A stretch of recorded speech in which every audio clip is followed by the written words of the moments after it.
टीले पे चढ़ करके एकांत में दोपहर के समय खूब रोए कि भगवान मुझे वृंदावन वास दे दो। कहीं भी अगर एक कोने में मैं पड़ा रहूं, वृंदावन से कभी बाहर न जाऊं तो मेरा जीवन सार्थक हो जाए। प्रभु अब मैं रास के बिना नहीं जी सकता, अब मैं वृंदावन के बिना नहीं जी सकता।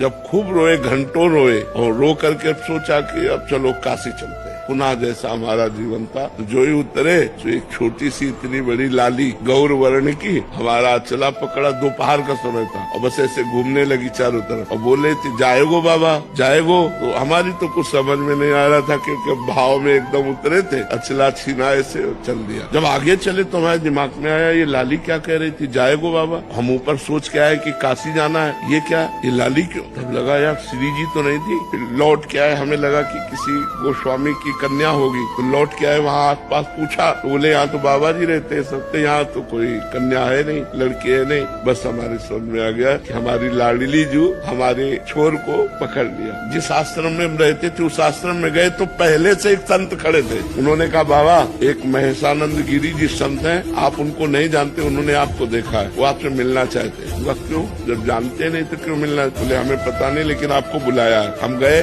बोले वहाँ जहाँ आप रह रहे हो वहाँ अनुकूल आपके नहीं होगा, ये कमरा है एकांत में, आप यहाँ रह लीजिए। आप क्या व्यवस्था लाडली जी की, और आज देख लो सब व्यवस्था होगी। यहाँ वृंदावन वास के लिए एकमात्र केवल रोना ही साधना है कि लाडली जी दीज जाए और वो पास दे दे तो सब व्यवस्था बन जाए। यहाँ कोई धन बल से वृंदावन नहीं रह सकता, क्योंकि पास जब तक नहीं होगा तब तक वृंदावन वास नहीं।